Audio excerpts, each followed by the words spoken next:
Witajcie! Dzisiejszy odcinek zaczynamy w wąwozie Prapastile Zarnestilor, a potem posnujemy się jeszcze trochę po zaniedźwiedzionej Transylwanii, zmierzając ostatecznie do Braszowa.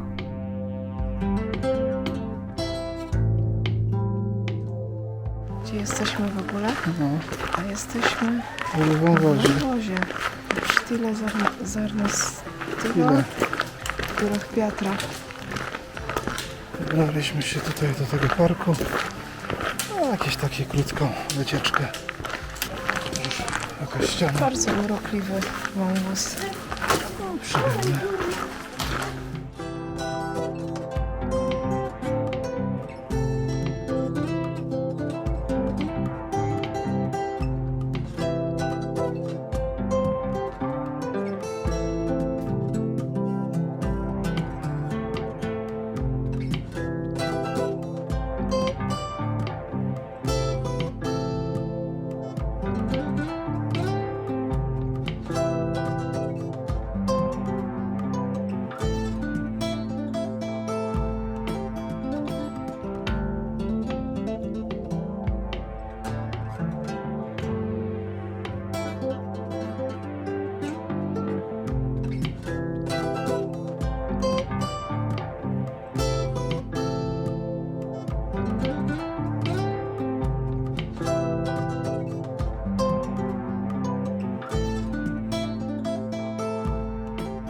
Czyżby znowu zamek? Od zamku przez wąwóz do zamku i w kółko.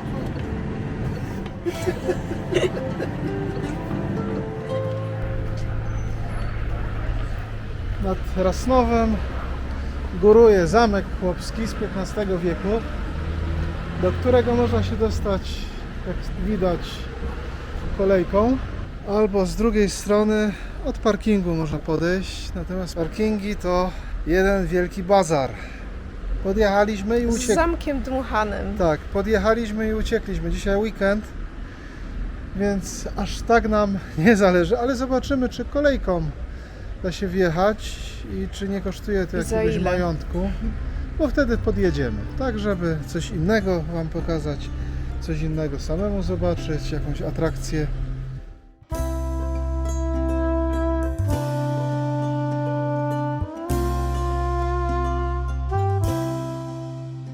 Mówiliśmy, że na parkingu przy zamku jeden wielki bazar, Tak, po czyli tam prawej, po prawej stronie, a po lewej jest tak. tak, jak widać, My- Rasnow My nie wolimy jest... lewą stronę. Tak, Rasznow jest cennym miasteczkiem nawet w wakacyjny weekend.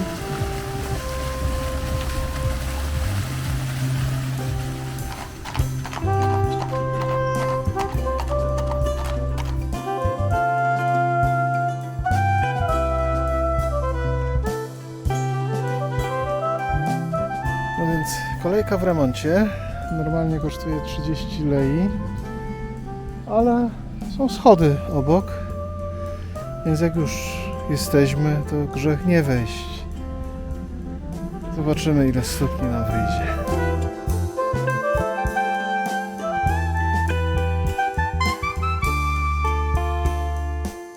Trochę dusznawo jest i parno. Już niedaleko. Ja też super świeżo nie wyglądam. 237 póki co. Oprócz schodów są takie krótkie podejścia jeszcze. Bezschodowe pod górkę. Idziemy dalej.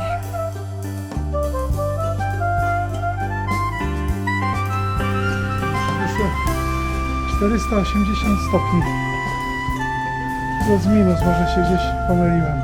To w sumie tak 1/3 schodów No, na Reinebringen w sumie. no. Do porównania.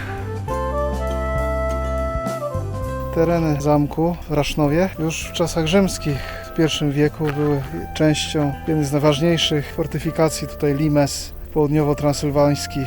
Później zostały one opuszczone w momencie upadku Imperium Rzymskiego i dopiero tak w 1335 roku został wzniesiony tutaj ten zamek, który do tej pory stoi.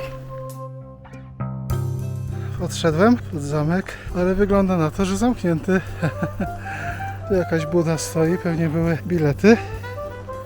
Tutaj mamy jakąś taką rekonstrukcję. No my jesteśmy tutaj przy Barbakanie. Spory zameczek.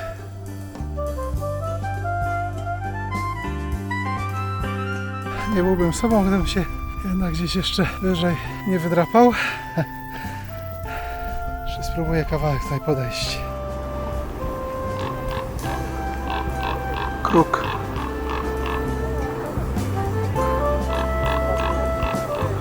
Jednak to byłoby na tyle. Tam po morzu już się nie będę drapał. Podejść można było, wejść nie. Ale wycieczka udana. Trochę się zziajałem. Dzisiaj pod 40 stopni podchodzi temperatura. W sumie miała być miejska wycieczka. Okazała się znowu jakieś skrawanie do góry po chaszczach i innych kamieniach. Teraz będziemy jechać za to do takiego jednego z bardziej znanych tutaj w Transylwanii kurortów takich jak Kudowa w Polsce, tudzież wiele innych.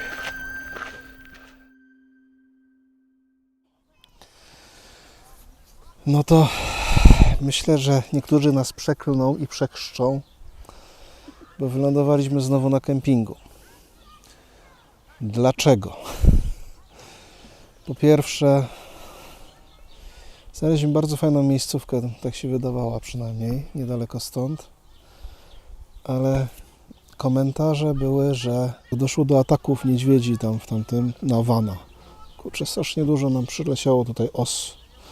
Oczywiście, jakoś. na jedzenie to przyleciało. Tak, bo dzisiaj jest 13, a ten 13 nam trochę dał popalić. Pod górkę mieliśmy od samego rana, więc dosłownie i w przenosie. tak. No więc jeszcze może mnie osa na koniec urzędlić dnia i będzie w ogóle cudownie.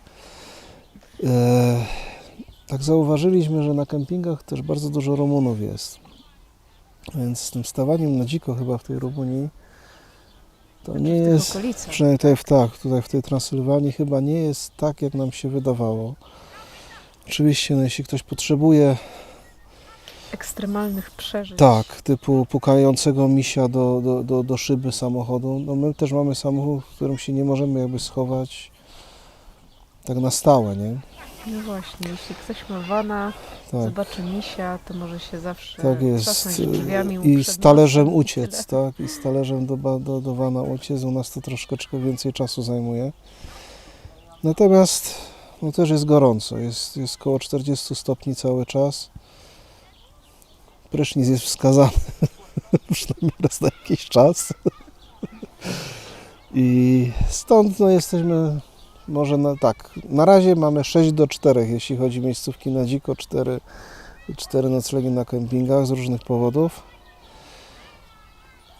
Życie, tak? Natomiast tak jak mówię, dużo Rumunów też stoi na kempingach. Myślę, że znają na tyle swój kraj, że wiedzą, gdzie można spać na dziko, a gdzie lepiej na dziko nie spać. Spotkaliśmy też na kempingach naprawdę takie samochody wyprawowe na niemieckich czy francuskich rejestracjach. By się wydawało, że żadne warunki nie Dokładnie, są straszne, żadne niedźwiedzie, ani smoki. śniegi, upały i nie No wiadomo dokładnie, co jeszcze. dokładnie. Kataklizmy różne. Dokładnie. No więc my dzisiaj sobie troszeczkę dogadzamy porządnymi kieliszkami kamperowymi, nietukącymi. Mamy co nieco tutaj lokalnych produktów, kupionych akurat nawet na Transfogarackiej. No i doszliśmy do wniosku, że potrzebujemy chwilę relaksu.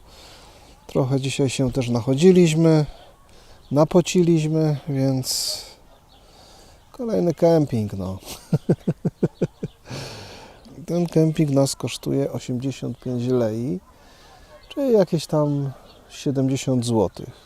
Bardzo czysto, bardzo schludnie, też spory kemping, bardzo dużo ludzi z namiotami. Spory, ale łazienka właśnie czysta. Naprawdę, prima sort. Czyściutka, wszystko po prostu nowe. Tak, tak, bardzo fajnie. Natomiast byliśmy tutaj 20 kilometrów dalej.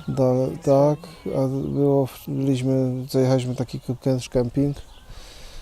No to nam pan zaśpiewał 120 lei. Więc niech szuka innego frajera. No więc z tą Rumunią, tak, na dziko samochodem takim, dla nas nie wiem, jakoś tak, na Transalpinie, na Transfogarowskiej można spać, gdzieś w Bukowinie też spaliśmy, tak, nie było to dla nas jakby problemem, no tak, trochę się... Zobaczymy, co będzie dalej. Dokładnie, jeszcze się tutaj właściwie już powoli będziemy tutaj opuszczać Transylwanię. Jeszcze jutro pojedziemy do Braszowa, zajrzymy wcześniej do Sinaja. chyba tak. Jakoś pewnie. tak. No i później będzie już mniej miast, zamków, będzie więcej trochę przyrody i będziemy zmierzać w stronę delty Dunaju, tak, czyli nad morze. Zobaczymy, jak będzie nad Morzem Rumuńskim. My już w piżamkach generalnie. No więc my tutaj sobie jeszcze chwilkę posiedzimy, napijemy się winka, a Was żegnamy i do zobaczenia jutro.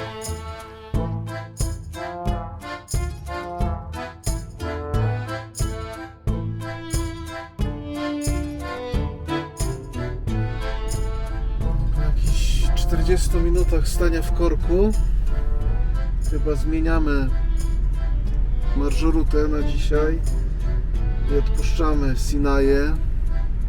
Może się uda jakoś w tygodniu gdzieś tam podjechać, bo dzisiaj jest niedziela. Pokazuje nam, że jeszcze 1,5 godziny będziemy jechać w korku, 20 km. Też bardzo duży problem pewnie byłby z zaparkowaniem, znalezieniem miejsca o tej godzinie. No i taki chyba korek właśnie aż do Sinai jest, skoro w tą stronę nie ma, a w tamtą jest. Więc podejrzewam, że większość tych ludzi właśnie tam jedzie, bo jest to jedno z najpopularniejszych miejsc tutaj w okolicach Braszowa, Bukaresztu.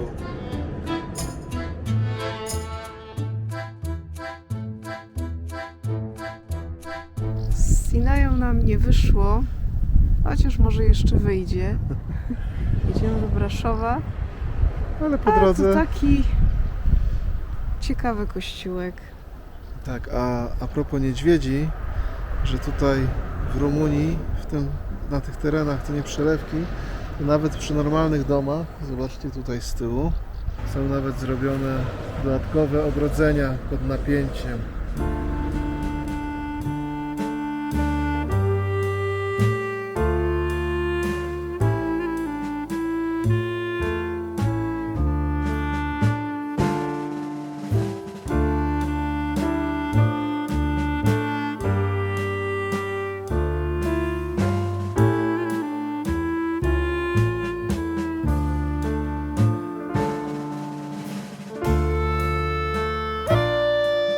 Widać, że Rumuni są raczej dumni ze swojego kraju. Na każdym kroku właściwie widać flagę, czy przy domu, czy Na w ulicy. mieście. Tak. Myśleliśmy na początku, że to tylko tam region Bukowiny tak było, ale nie. Tutaj w tej centralnej części Rumunii też tak jest. Tak, wszędzie gdzie jeździmy są flagi, albo takie ogromne w ogóle Tak, flagi. tak.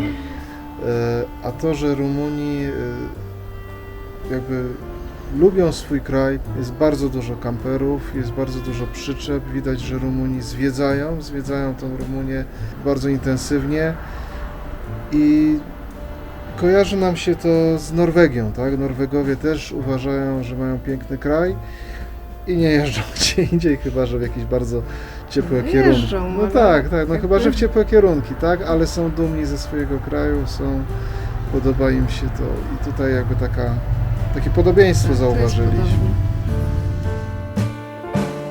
Przez przypadek zupełnie spotkaliśmy przy drodze napis. To jest ołtarz polowy wybudowany w 1940 roku przez uchodźców wojennych polskich, którzy uciekli tutaj przez południową granicę właśnie do Rumunii. Takie ślady gdzieś polskości można napotkać tutaj w Rumunii.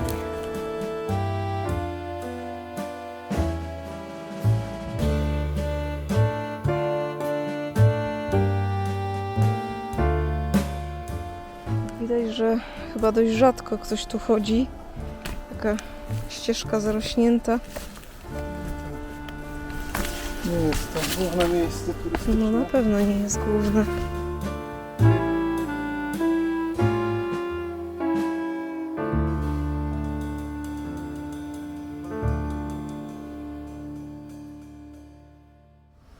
Chyba natrafiliśmy na ślady niedźwiedzia. Takie już zleżałe, ale najmniejsze to nie jest, więc najprawdopodobniej miś. Kolejny ślad misia. Dojechaliśmy do Braszowa. Wjeżdżamy. Bardzo... Swojsko. Tak, bardzo swojsko. A propos ekologii.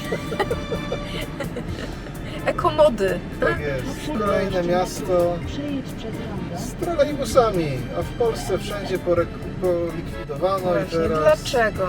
Właśnie, a teraz wielkie kupowanie Mercedesów za grube miliony elektrycznych. No, oczywiście, okej, wszystko fajnie. Tylko skoro coś było, to po co było to psuć? Na pewno taki trolejbus jest tańszy w zakupie, konserwacji i w ogóle pewnie wszystkim niż taki elektryczny autobus. Ta socjalistyczna architektura to taka trochę ciekawsza niż u nas.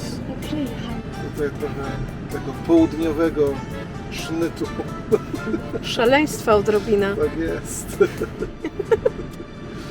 Tak, a znowu, że jakbyśmy Litwa, Łotwa, Estonia, no to tamte bloki takie sowieckie już w ogóle koszmarne, po prostu zero jakiejkolwiek finezji. I jeszcze z tą koszmarną... Takie cegiełki jakby. No właśnie, cegiełki, takie też mi słowo wyleciało.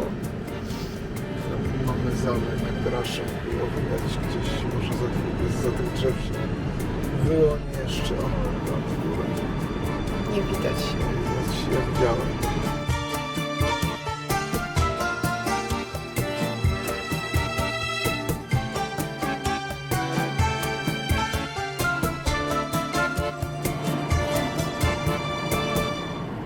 No dobrze, dosyć. Reszta na nogach. Jak większość miast w regionie, Braszów rozrósł się i nabrał znaczenia w XIII wieku po sprowadzeniu tu Sasów, którzy stanowili większość mieszkańców do początku XX wieku. Co ciekawe, po wzniesieniu imponujących obwarowań przez Zygmunta Luksemburskiego w ich obrębie mogli zamieszkiwać właśnie jedynie Sasi. Rumuni musieli mieszkać poza nimi, w dzielnicy Szei. Podobna sytuacja jak z Krakowem i Kazimierzem. Natomiast najważniejszym zabytkiem miasta jest monumentalny czarny kościół, Bizerica Negra. Wzniesiony w połowie XIV wieku w czasie reformacji stał się jednym z głównych jej ośrodków w regionie. Swoją nazwę kościół zawdzięcza pożarowi miasta z roku 1689. Był to jeden z licznych kataklizmów, jakie nawiedzały miasto przez wieki. Oprócz właśnie licznych pożarów nawiedziło je aż 7 trzęsień ziemi. W czasie Wiosny Ludów, podobnie jak w Sybinie, walczyły tu wojska pod dowództwem Józefa Bema. Z czasów najnowszych warto wspomnieć, że w czasie rewolucji 1989 roku Braszów był jednym z głównych ośrodków oporu przeciwko reżimowi Czałczesku. Jako ciekawostka, podobnie do Katowic, nazwa Braszowa też została na pewien czas zmieniona na miasto Stalina, Oraszul Stalin, a Katowice w tym nieszczęsnym czasie nosiły miano Stalinogrodu.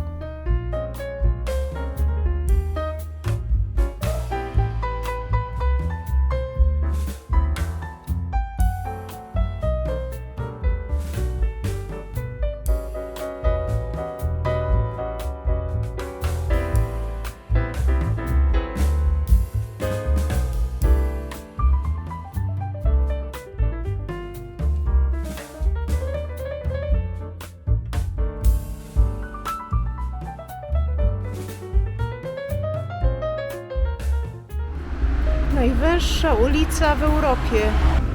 Nie wiem, wydaje mi się, że wreszcie już już.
Ale dzisiaj tak. Tak, dzisiaj już rozstawieni. Bzdury gadaliśmy wcześniej, w końcu policzyliśmy. Wyszło, Ile miejscówek ile wyszło? miejscówek wyszło, więc wyszło nam Z dzisiejszą, z dzisiejszą. to znaczy teraz, tak. jakby dzisiejszą wieczorną. Tak, na dziko nam wyszło 9 9 nam wyszło i 4 kempingi. Tak. No, dzisiaj jeszcze jesteśmy w górach, jeszcze z takim lekkim dreszczykiem, ale nie stoimy tutaj sami, więc mamy nadzieję, że pojawią się te relacje jednak. No, bardzo fajnie, cisza, spokój. Nie, A dlaczego dreszczyk? Bo wciąż jesteśmy Tak, na na terenie terytorium niedźwiedzi. niedźwiedzi. Tak. Wkleimy Wam może mapkę, którą znaleźliśmy z terytorium występowania tej niedźwiedzi, gdzie jest ich więcej, gdzie jest ich mniej. Ale to chyba nasza ostatnia miejscówka już w górach. Później Możliwe, będziemy chociaż jeszcze jutro się kręcimy tutaj, bo jakiś Trochę, wodospad tak, będzie. wulkany błotne i jeszcze te gazowe płomienie. płomienie gazowe. Gazowe takie. Zobaczymy, czy to podobne jak chimera w Turcji, czy nie. A, wcześniej znaleźliśmy taką fajną miejscówkę Tak. z takim laskiem brzozowym, po No, prostu Cudownie przepięknie podjechaliśmy nam było. tam, chociaż nie powinniśmy, jak się okazało, ponieważ Tak, bo okazało się, że to jest rezerwat. tak, teren Parku Więc Narodowego jakby Rezerwatu. jest zakaz, ale widać niektórzy ludzie tam wjeżdżali, bo Tak, bo były... jest miejscówka na Tak, Parkformancie. jest miejscówka i chyba niektórzy tam spali. No my jednak wjechaliśmy. Znaczy można by na parkingu pod tym rezerwatem No spać, tak, no ale ale to nie nie nasze samochodem. klimaty. Przyjechaliśmy tutaj, okazało się, że jest w porządku. Zobaczymy, jak będzie dalej. Dokładnie. Do zobaczenia jutro. Tradycyjnie dziękujemy Wam za wspólnie spędzony czas. Tym z Was, którzy czekali tylko na nasze relacje z podróży, gratulujemy wytrwałości. A przed nami jeszcze mnóstwo miejsc z malowniczej i dzikiej Rumunii, więc do zobaczenia.